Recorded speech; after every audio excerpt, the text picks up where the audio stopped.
Ayan. First time ko lang gumawa ng oil regulator. Pero okay lang po. Parang nag-resulta.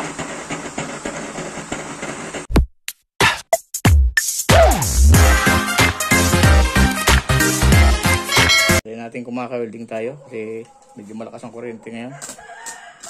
Gamit nating electrodes, stainless na 308. Yan po, yung pinakamaliit. Yan, gamit tayo ng vice, ano? Pitin natin ng vice grip.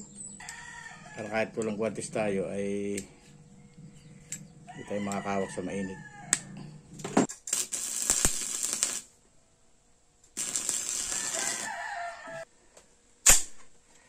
Ito pangalawa, lagyan natin.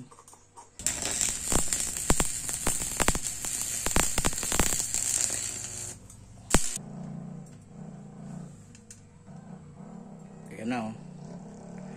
Ito lang isang weldingan natin. Pinaka ano natin yun para sa autofill natin ng langis, ano.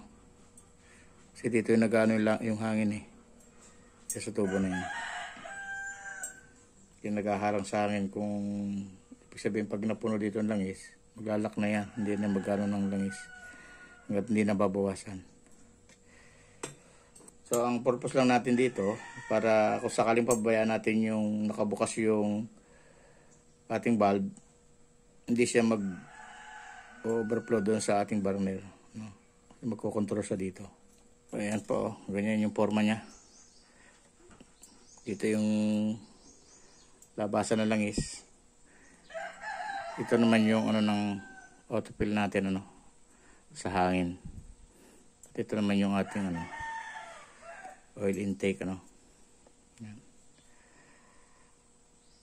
So mamaya sarduhan na natin itong labas pag na-welding natin ito.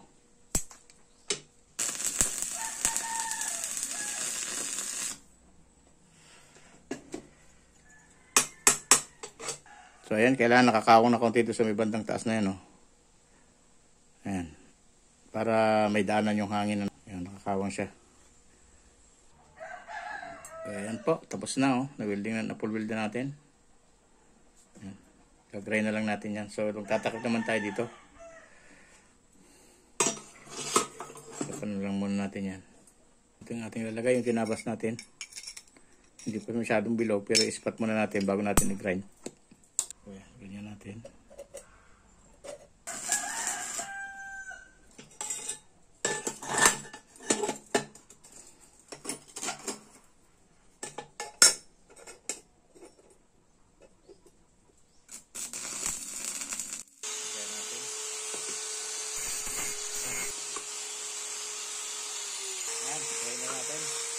Wala kayong ano guantes kahit pot holder para makasiguro tayo na hindi makakahawak tayo sa mainit, no? Ayan, bilog na oh. So i-welding na lang natin. Maganda kasi na naka grind siya para madaling ano weldingan. Okay, full weld na natin. So dahil manipis tong ating i-welding, so ispat-ispat lang natin. Pwede din ang trim. Ayan, tapos na. Ayan po, kailangan natin itong i-repair kasi tanggalin natin ito, palitan natin ang ating ginawa na automatic na patulo na langis, no? So ito naman, so hindi ito po pwede kasi pag automatic na pagpatak ng langis na yung magka-cut off siya ay hindi po pwede mataas. Kailangan po ito yung nasa baba. Dito lalagyan natin sa parte na ito. Ayan. Mas mababa kaya tatanggalin natin ito. At ito dahil ito na ginawa ko ay wala itong ano, wala itong thread, so tatanggalin din natin ito. Talagyan natin ng ano, ng thread ito dito. So lahat yan tatanggalin. Ito lang matitira. Saka itong burner na ito. Ayan, tanggalin natin.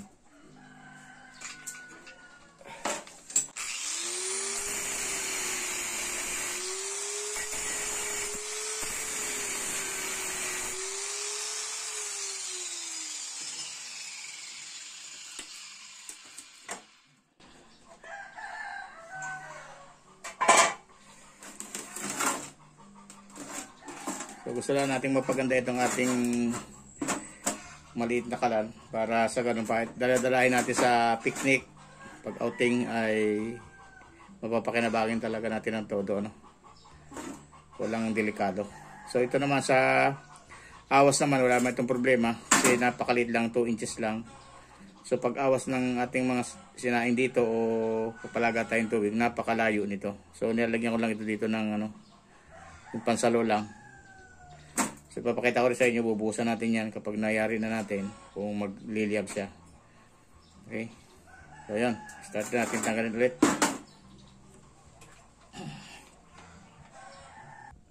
So yan, grind natin.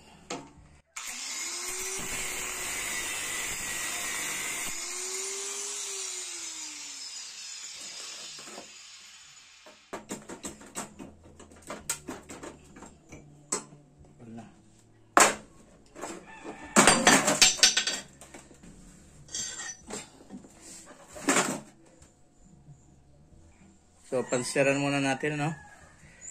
Kung wala kayo panser, kahit yung concrete nail, matigas din po yan. Pwede po yan natin gawing, pang marker, So, matigas na ito, eh. Kaya, nagkabit natin. Gagamitin mo natin, ay maliit lang. Barina. Bago natin palakihan, no?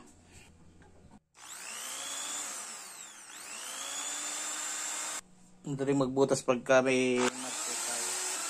So, ang technique dito pagbubutas, huwag yung tuloy-tuloy. Kailangan pitik-pitik yung ganyan, no? Para mas madali ang kain.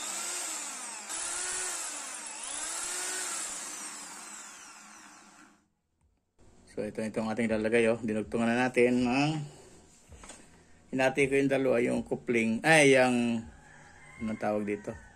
Niple. Pinutol ko. Yung putol nilagay ko dito. Kasi pinutol natin kanina yung dito. Ayan. Paganyan lang kanina yan, no?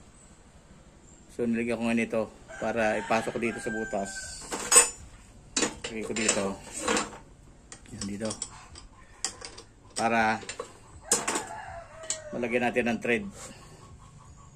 Ng ang tawag dito ito, ng coupling. Yan, lagyan natin ng coupling yung pabaganyan para yung ating nozzle ay papasok natin. So itong kaputol nito lalagyan natin dito para madugtong natin dito. Ayan. So ito babas-bawasan natin dyan, no? Hatiin ko rin dito. Hatiin ko itong coupling para hindi masyadong mahaba. Kasi konti lang nakabaon. Importante dito, pag nalagyan dito ng langis, kasi dito hanggang dito ang langis niya, hindi siya papasok dito. Kasi nakaganon. Tapos yung ating daanan ng langis, dito banda. Yan, kaganyan yan, eh. So, kahit mapuno na langis yan dito, hindi hanggang dyan lang yan. Hindi makakapasok dito sa loob. Kasi mataas na to, eh. Hanggang dito yung nakalagay sa flooring. No? Dito na yung pinaka-base natin dito. Ito natin i-building. Para ito, mataas. So, yung gamit natin ay pang-ating manipis para mabilis.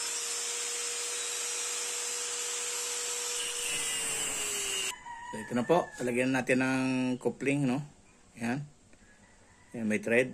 Tapos ito yung ating nozzle. May mga butas na siya. 3 dito. Yan, 3 dito. So may oil structure niya at siya lang sa taas. Wala po yan dito. Kasi maliit po yung ating nozzle. 3/8 lang po yan, oh. Liit ang butas.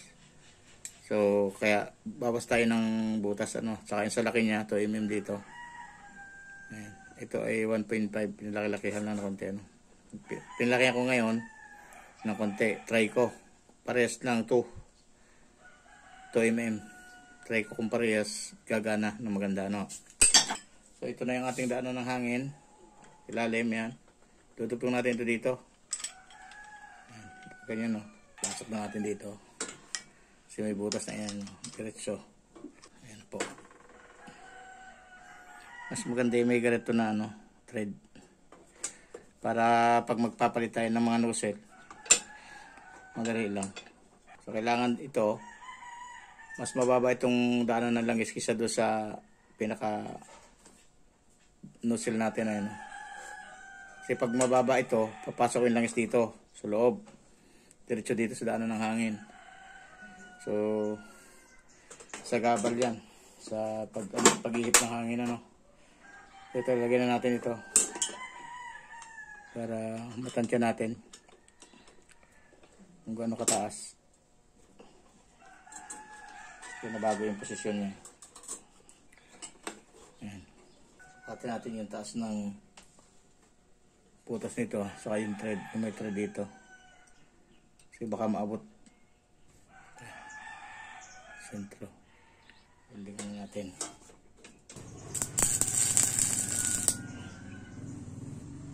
Sentro.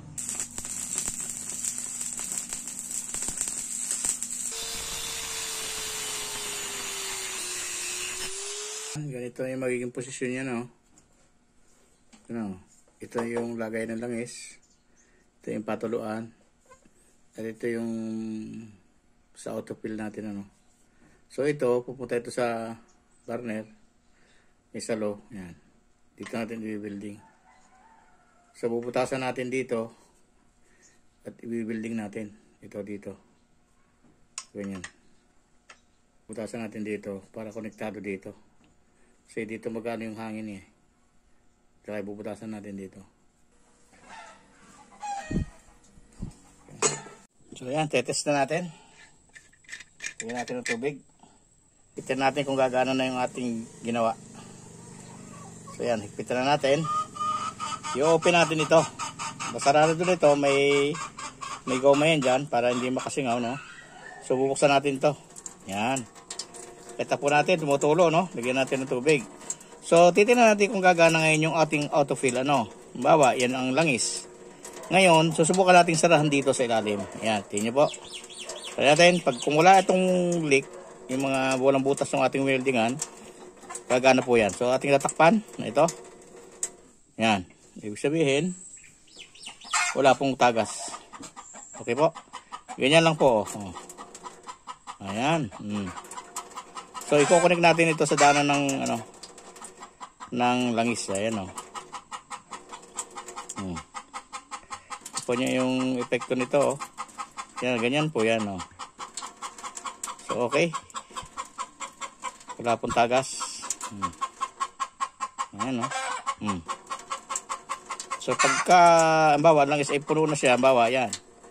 May langis dito. So pag nabawan, nalagyan ng langis dito, gaganyan yan automatic. Pag nabawasan ulit, tutulo ulit siya. Pag ulit, yan, tara. So ganyan po 'yon. Ganito yung ginawa natin. Hindi na natin kailangan ilabas dito yung pinaka sa hangin po para hindi na makita dito. So gagawin na lang natin yan at kakabit na natin. Pwede na to. So ito na po yung i-connect natin para maging autofill po ito, So ginawa ko, binutasan ko dito. Direktahin dun sa burner So ilalagay natin ito dito. Ayan, dugtong natin yan. Parang liter T Ayan. Dugtong natin dyan. Tapos i-welding natin. Kailangan walang singaw. Wala siyang tagas dyan para gumana yung ating autofill na yan ng langis po.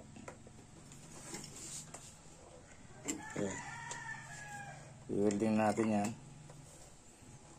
Ganyan po yan.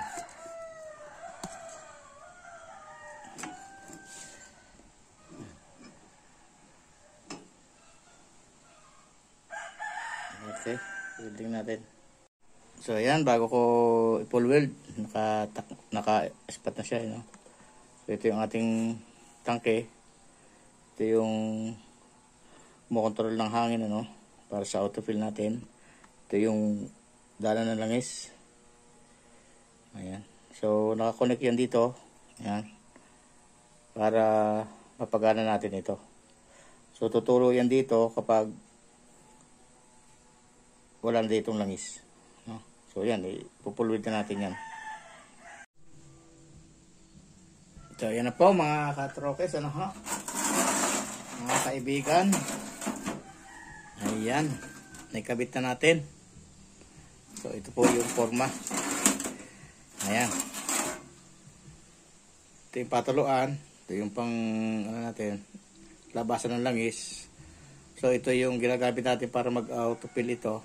Ayan, pupunta rito, no? So siguraduhin natin na kailangan yung oil extractor natin mas mataas dito para hindi siya mag-overflow, ano. Kailangan mas mababa ito para kahit mapuno yan hanggang dito, mas pataas pa rin yung butas. So yun ang purpose niyan. Tapos dito naman, habang nire-release niya dito yung langis diretso, so magbabawas yan habang ginagamit. Pero kung hindi ginagamit at naka-open ito, hindi rin yan magbabawas. So kailangan gawin natin, sira lagi natin to pag nakatapos na, ano. Ayan. So ngayon titestingin na natin. Ayan. So wala akong bigay na sukat dito kasi depende lang sa inyo kung anong meron kayo. Tsaka itong laki nito, basta importante lang ito yung ginawa ko, yung patuluan ng langis, yung lagayan para makapagsalin tayo, at saka ito yung pinaka-importante. Ito diretso ito sa loob hanggang dito. So kailangan nakaawang yan dito. Yan. Kailangan ito importante. Ito. So ito yung nagko-connect dito sa ano ng hangin para makontrol na dito, hindi siya mag-overflow dito. Dahil ito, lampas itong tubo na ito, abot yan dito. So kung ayan, di ba? So ito, titistingin na natin kung uubra.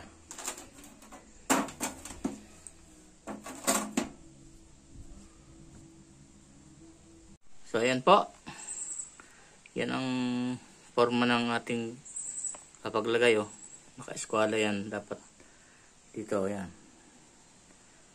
Ayan, ganyan siya. So titingnan naman natin yung level ng langis kasi may langis na siya. Yung langis yan, oh. So ayan, oh. Importante po yan na hindi maabot sa may labi ng ano yan, gilid ng may thread, kasi nga po baka pumasok diyan sa loob yung langis. So ayan po, ah.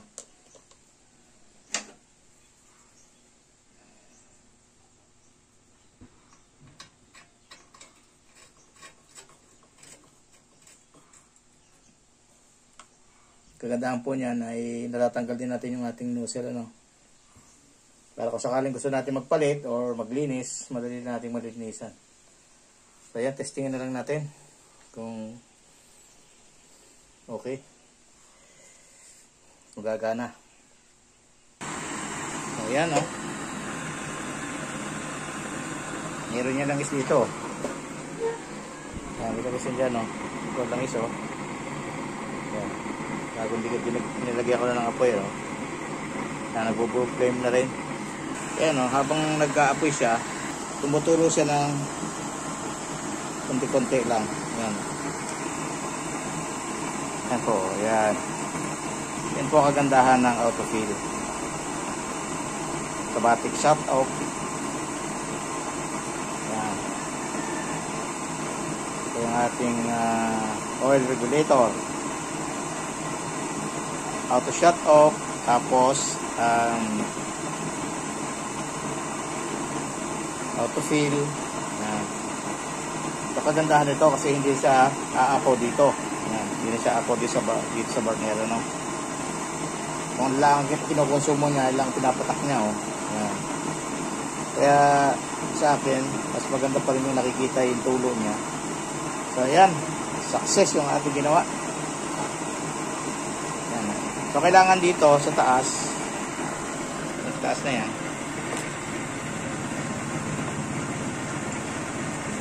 kailangan dito po ay yung ating may goma dyan para hindi siya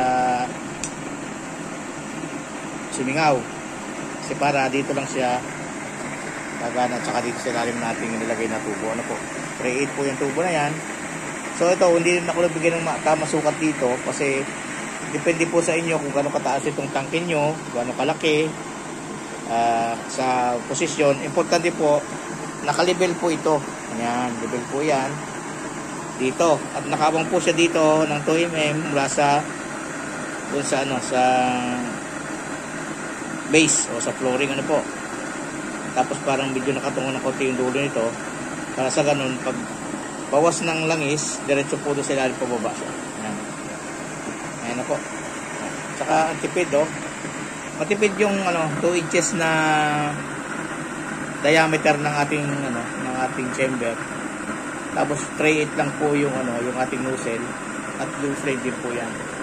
Yung ganyang klase din po, yung ganyang kalaki ng burner ay makiiwas din po tayo sa awas. Ano po? Kasi po yung kaldero, dito lang kalimitan umaawas sa gilid na to, hindi na yung maaabot. At yan pag sinilangan natin, kakalat na po yung apoy niyan. Pag natin yan makalat na po yung apoy sa ilalim yan po.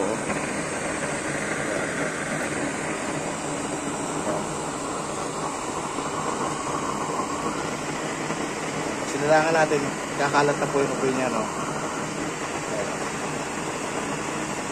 Kaya okay po yung itos lang. Saka yan po yung talagang matipid. Kasi paglaki ng burner natin, malakas po yung kumonsumo. Saka yung nozzle natin, nakakaluto. Pag mga sinain lang, mga konting ulam, mga pang sarili sa bahay, okay na po yan.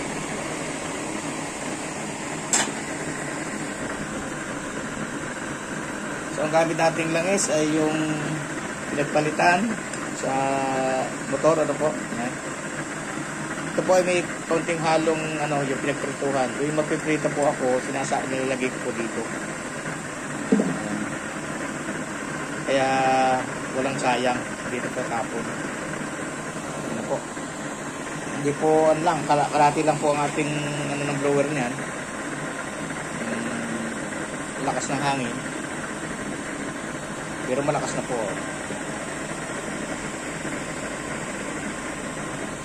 So yan. Okay ang ating ginawa na regulator. Ini po, kita niyo yung pagtulo niya. Kung ano yung kinukonsumo niya, siyan lang itinutulo niya dyan. Ito yung ating oil regulator.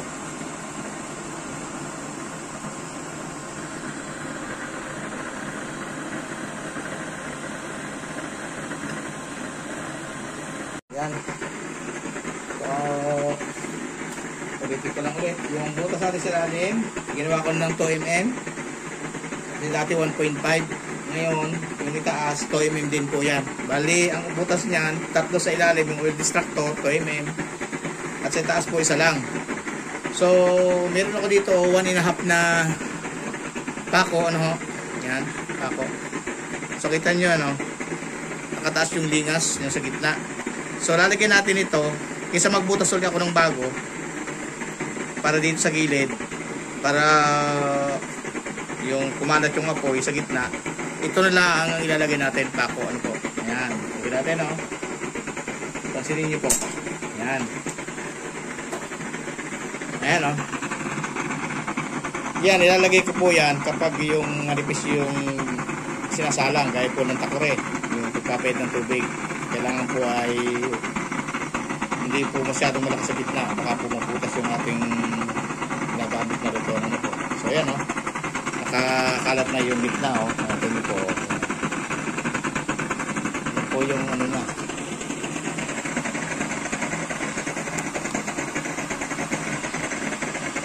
Matipid.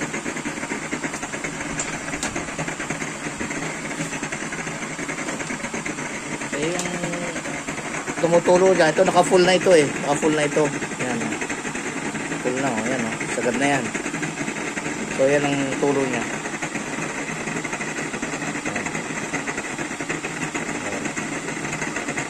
Kung ano yung kinukonsumo niya doon sa burner, Yan lang po ang pinapatak niya. Ayan. So ayan po. Sana po nagustuhan ninyo ang aking munting nakayanan para makapagbahagi sa inyo. Ano po? Ayan. Paborito ko po itong gamitin kasi ito po, small but terrible. Napakaganda po itong gamitin na aking kala nito kahit maliit lang. Lalo kung magsasaing lang tayo, luluto ng konting ulam sa bahay, ang sarili lang po. Ayos na ayos po ito at matipid po talaga sa langis. Kasi na-try ko na, nakagawa na ako ng bali 5 kalan na mantika. Ay pag malaki yung chamber natin o burner, ano po, ay talaga pong napakalakas sa langis. Hindi kagaya po nitong maliit lamang, pinag-aralan ko po itong gawin na maliit lang yung ating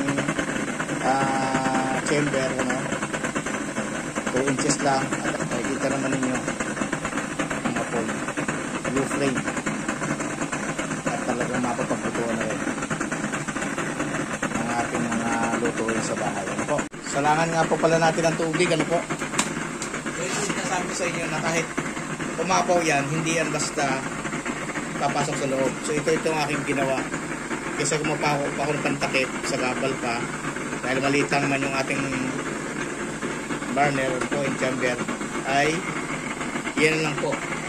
Dahil pag nilagay po natin ito, takore, dito, kahit yan po ay umawas, hindi po yan basta-basta papasok doon sa loob. Dahil iba po nito. Ayan o. Ayan po. Baba natin yung camera para makita natin kung gaano siya ka-effective.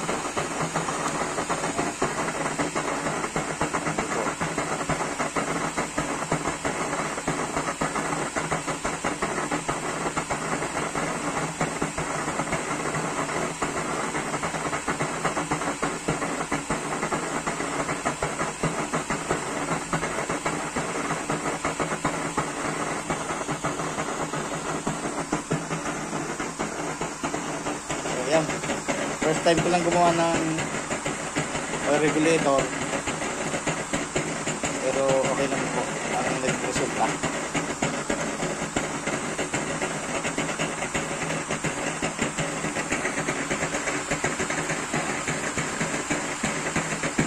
Electric po ito ha. Electric po yan. So, na-testing naman natin yung bago ilagay natin. Bago natin ikapit dito.